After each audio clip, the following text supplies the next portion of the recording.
स्वागत है आप सबका हमारी खास सीरीज मार्केट आउटलुक में। और बाजार के जाने माने दिग्गज केरियानॉमिक्स के फाउंडर और सीईओ सुशील केरिया साहब हमारे साथ कार्यक्रम में हो रहे हैं शामिल। सुशील जी, गुड मॉर्निंग, स्वागत है आपका। धन्यवाद हमें समय देने के लिए। और आमतौर पर कई बार मैं फीडबैक देखता हूँ मार्केट से लोगों का सोशल मीडिया पर, और वो मुझे समझ में भी आता है। कई बार लोग शॉर्ट टर्म और लॉन्ग टर्म दोनों व्यूज़ को अलग अलग समझने के बजाय एक साथ समझ लेते हैं। तो जरा मुझे ये बताएं कि इस वक्त बाजार पर लॉन्ग टर्म व्यू क्या है, वो 30,000 का जो आपने टारगेट दिया वो इंटैक्ट है, शॉर्ट टर्म व्यू क्या है, उसमें क्या कुछ दिखता है। तो पहले एक बार बाजार की व्यू पर बात करें। ठीक है अनिल जी, आज आपके लिए मेरे पास एक बढ़िया चुटकुला है हाँ हाँ। और दो गाने हैं। मैं आपको पहले चुटकुला सुनाऊं या गाने सुनाऊं? हम्म, जो क्रम आप सोच के आए हो सुनो, क्योंकि उसी में सबसे बेस्ट परफॉर्मेंस आएगी। देखो, ऐसा है, हंसने का काम आज हम सबसे पहले ही कर लेते हैं, यानी वेरी आपको गुड, हिंट मिल बहुत बढ़िया। कि मैं हंसने का काम हम पहले ही कर लेते हैं, क्योंकि मैं आपको पहले ये हिंट दे दूं कि भले ही बकरी ईद जून में होगी, पर ये सोमवार वाली जो ईद है, हो सकता है शेयर बाजार में बकरे मंगलवार से कटना शुरू हो जाए। ओह तो उसके पहले आप चुटकुला सुन लो। एक चुटकुला यूं है, सिंपल सा। हेलो। जी जी जी, बिल्कुल, मैं एकदम गौर से ध्यान से एकदम मन लगा के सुन रहा हूँ। कलकत्ते में जिस स्कूल में पढ़ा था, वहाँ हमारे ज्योग्राफी के टीचर थे सीएन दास साहब। ओके। तो वो डिटेल में बताते थे कि गंगोत्री से निकल के, उत्तराखंड से होके, उत्तर प्रदेश से होके, गंगा के मैदान से गंगा, उन्हें बहुत डिटेल में वो बताते कि बंगाल की खाड़ी जाती है। तो हमारा एक सहपाठी था, उसने बोला सर आप बहुत ज्यादा डिटेल में बोलते हैं, आप नट शेल में बोलो। हाँ तो सीएन दास साहब चिढ़ के बोले थे, हाँ। देखो बेटा, गंगा जो है ना, गंगोत्री से निकल के सीधे बंगाल की खाड़ी में भी गिर सकती है, पर वो सरकारी स्कूल में ही होता है। तो इसलिए 30,000 का जो व्यू है, इसलिए जो 30,000 का व्यू है, उसको सीधे बंगाल की खाड़ी में आप एक झटके में मत गिराओ। गंगा जो है ना, चारों तरफ घूमते फिरते उत्तराखंड, उत्तरांचल, उत्तर प्रदेश, बिहार, बंगाल के मैदान से होते हुए गुजरेगी। तो एक बार के लिए अगर मैं चार्ट का सहारा लूं, पीसीआर कृपया 2-3 मिनट चार्ट खुली रखिए, मैं 4-5 चार्ट से आपको सारी बात क्लियर करूंगा। ये देखिए, वॉलेटिलिटी इंडेक्स जो फ्यूचर्स, सीबीओई वॉलेटिलिटी इंडेक्स फ्यूचर्स की चार्ट मेरे स्क्रीन पर है। इसने कल ही, परसों ही रिवर्सल दे दिया था इस लाइन पे। कल रात को ये अगले और फर्दर मोमेंटम को गेन करने के पूरे मूड में आ गई।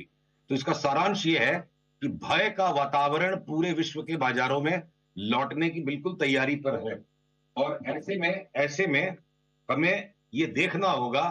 अब लौट के आते हैं बैंक निफ्टी पे। ये बैंक निफ्टी ना यहाँ पे मरी पड़ी थी जो 47,500 की, तो उछल करके 52,000 दिखा चुकी है। तो भय का वातावरण लौटने वाला है। और हमने कल शाम को ही ट्विटर पे डाल दिया था कि ये चारों तरफ जो आज एसएंडपी नैस्डैक कमजोर है, 1-2 दिन और सौगात बटेगी बाजार में, यानी हमारे बाजार में। आज और कल अगर तेजी रह जाती है बैंक निफ्टी में, आप देखो, और हम एक बार के लिए 52,500 तक क्या पता चले जाएं, क्या पता न जाएं।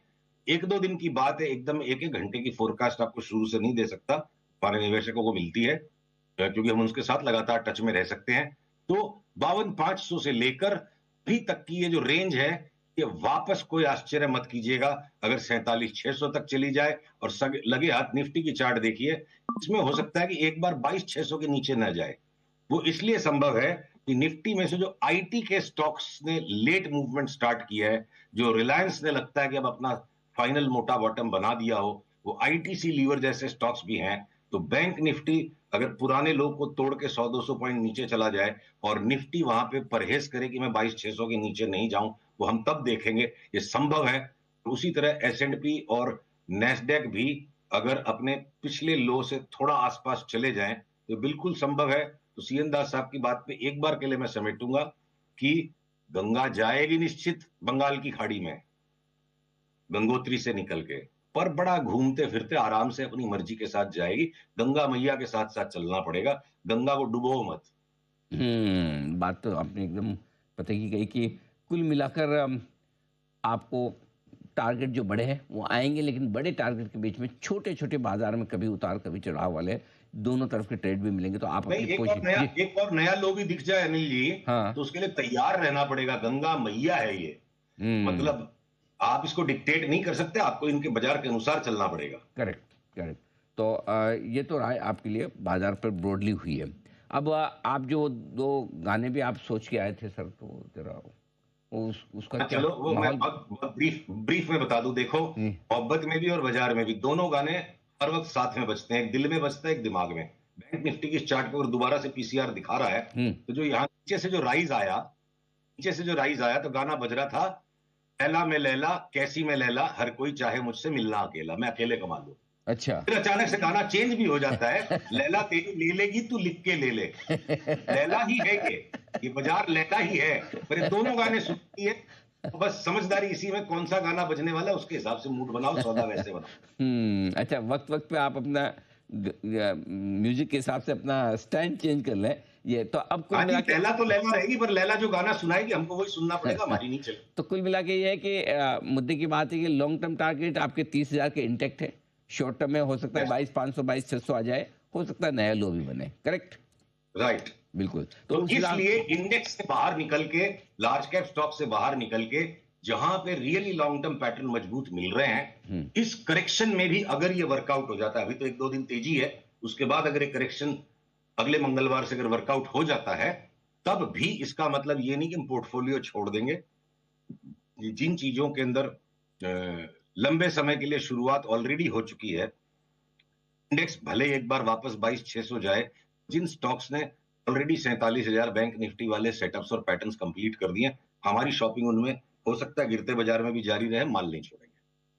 कोई विशेष स्टॉक स्पेसिफिक एक्शन आपको लगता है जो तेजी या मंदी की तरफ अभी नया शुरू करना चाहिए?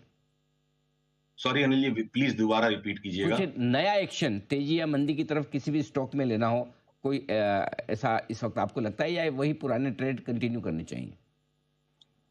तो देखिए, मैं थोड़ा सा बातों को छांट दूं। बैंकों के अंदर हो सकता है हम कोटक महिंद्रा बैंक और आईसीआईसीआई को शॉर्ट कर दें, और हो सकता है कोटक महिंद्रा आश्चर्यजनक तरीके से नीचे लुढ़कता चला जाए, पर मैं एक भी पीएसयू बैंक को शॉर्ट नहीं करूंगा। सिर्फ मुनाफाखोरी करके नीचे 5-7% के करेक्शन में उन्हें वापस लेंगे। पीएसयू बैंक्स का लगता है लॉन्ग टर्म बॉटम हो गया, प्राइवेट बैंक्स का एक राउंड बाकी हो सकता है। उसी तरह से अगर मैं आईटी में आऊं, तो जहां पहले हमें परहेज था कि लार्ज कैप आईटीज में भी फाइनल बॉटम बाकी है, स्मॉल ले लो, अब मुझे लगता है लार्ज कैप स्मॉल कैप दोनों हो चुके हैं। Time to time take profit अलग बात होगी, मुझे नहीं लगता कि वे नए लो में आईटी के स्टॉक्स जाएंगे। मैं स्टील पे अगर लौटूं, तो जो स्टील में एक बार अपना व्यू था अनिल जी की बहुत बड़ी तेजी शुरू हो चुकी है, वो नहीं हुई, एक लार्ज रैली बन गई। जिंदल के स्टॉक्स के टारगेट्स, एक इंटरिम टारगेट आ गए, एक बार टेक प्रॉफिट करो, सेल में नया नीचे का लो आएगा तो लेंगे, टाटा स्टील में नीचे का लो आएगा तो लेंगे। तो अलग अलग सेक्टर का अलग अलग स्प्रेड बना हुआ है। अब मैं अगर फाइनेंशियल्स की स्पेस में आऊं, जहां मुझे सबसे ज्यादा डिसअपॉइंटमेंट लगता है, अगर इस ईद के बाद बकरे कटना शुरू हो गए, तो सबसे पहले फाइनेंशियल्स में कटेंगे प्राइवेट बैंक्स के अलावा। वे जो श्रीराम फाइनेंस इठला रहा है, मुथूट मन्नापुरम इठला रहे हैं, ये बजाज के दोनों ट्विंस जो इठला रहे हैं, तो हो सकता है हम बजाज के ट्विंस में अगर पक्का सेल सिग्नल पैटर्न मिल गया, हम शॉर्ट कर देंगे, पर मैं इंश्योरेंस के स्टॉक्स को शॉर्ट नहीं करूंगा, उनको पुल बैक में मैं लूंगा। तो अलग अलग लिहाज से सेम सेक्टर में भी अलग सब सेक्टर्स में चार्ट्स बनी हुई है। फाइनेंशियल स्पेस में एक तरफ अगर मेरे को एक कोहराम दिखता है, मैं सीडीएसएल के 100 शेयर नहीं बेचूं, और घट जाएगा तो बोलूंगा लॉटरी खुल गई और लेना है। तो अनिल जी, अलग अलग स्टॉक्स का अलग अलग चित्र चल रहा है। मतलब एक हथौड़े के नीचे सारे स्टॉक्स को कील बना के ठोक दे, ऐसा नहीं है। कोई स्टॉक स्क्रू भी है, कोई स्क्रू ड्राइवर भी है। हर एक स्टॉक को अलग तरीके से देखना पड़ेगा। ठीक बात है। और एक राय आपसे गोल्ड पर भी लेना चाहता हूँ। 3,000 के डॉलर के लेवल के ऊपर लगातार टिका हुआ है, क्या संकेत दे रहा है शॉर्ट टर्म और लॉन्ग टर्म दोनों? ये आपने बहुत सही चीज वापस मुझसे पूछी है। गोल्ड फ्यूचर्स के ऊपर हमारी प्रोग्नोसिस पर हम अभी तक चैलेंज्ड हैं, राइट नहीं हो पाए हैं, रॉन्ग मानने को तैयार नहीं है। क्या हम जिद्दी हैं, क्या यहां पर परहेज रखने की जरूरत है? सीआर कृपया, मैं आशा रख रहा हूं आप चार्ट दिखा रहे होंगे, तो देखिए हर एक हाई को अगर कोई पकड़ पाता और पैसे घर ले आता, या हर एक नए हाई पे आने से माल ले लेना चाहिए, तो गोल्ड का प्राइस फिर ये $3,000 ही क्यों, 1 लाख क्यों नहीं हुआ? तो खाली एक न्यू हाई आने से काम नहीं होगा। ये देखिए, हमको, मेरा ऐसा मानना है कि मुझे भगवान ने दायित्व नहीं दिया है कि मुझे हर बात को समझना जरूरी है। मेरा ये मानना है भगवान ने दायित्व दिया, जो बात समझ में आ सकती है उस पर कार्रवाई जरूर करनी चाहिए। गोल्ड की चार्ट में यहां का जो हिस्सा आपको मैं दिखा रहा हूं, जो पिछले नवंबर दिसंबर में जो पैटर्न बना, बुल मार्केट पैटर्न नहीं और इरेगुलर बी वेव का एक्सटेंशन है। हमको चाहे जितने भी दिन गोल्ड छटपटाहट दे दे, हम इंतजार करेंगे। 2500 के आसपास जब मिलेगा, तब हम इसको लेके 3500 में बेचने की बात सोचेंगे। उसके पहले जब ये ऊपर चढ़ती लाल लाइन टूटेगी, उस दिन हम इसको शॉर्ट करेंगे। अब तक इसमें शॉर्ट बना नहीं है। हम यहां से परहेज में कि गोल्ड लेंगे नहीं बेचेंगे, यहां से हम परहेज में, और वो सेल आया नहीं। ये एक प्रार्थना है मुझे, आप गोल्ड के सिवा क्रूड की भी चार्ट जल्दी से दिखाने दो। और ये सारा रहस्य मेरे को लगता है संसार के मार्केट्स में क्रूड का है। ये देखिए क्रूड की चार्ट में जो भय का वातावरण विक्स पे लौट रहा है और क्रूड की चार्ट तैयार है कि बहुत आश्चर्यजनक तरीके से कोई अनहोने ऊपर के भाव भी बन जाए। सामान्य भविष्यवाणी 114-15 से ऊपर की करना अतिशयोक्ति हो जाएगी, पर मेंटली ओपन रहिए कि 114-15 के ऊपर भी निकल गया तो इसमें कुछ भी हो सकता है।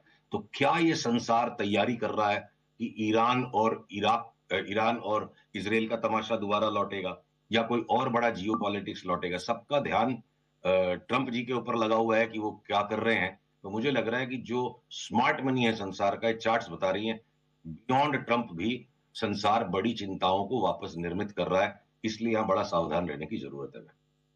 कच्चे तेल में भी सावधान रहें और सोने में भी। ये राय आपके लिए केडिया साहब की तरफ से बहुत बहुत धन्यवाद सर। समय दिया और विस्तार से आज आपने बाजार के डायरेक्शन पर हमारे दर्शकों को अपनी राय रखी। बहुत बहुत शुक्रिया। जल्दी आपसे फिर मुलाकात होगी। आइए बढ़ते आगे और अब वक्त है पोजिशन पिक्स का। प्रोटीन ईगम के बाद देख लेते हैं सिद्धार्थ जी को क्या आ रहा है पसंद, बताएं।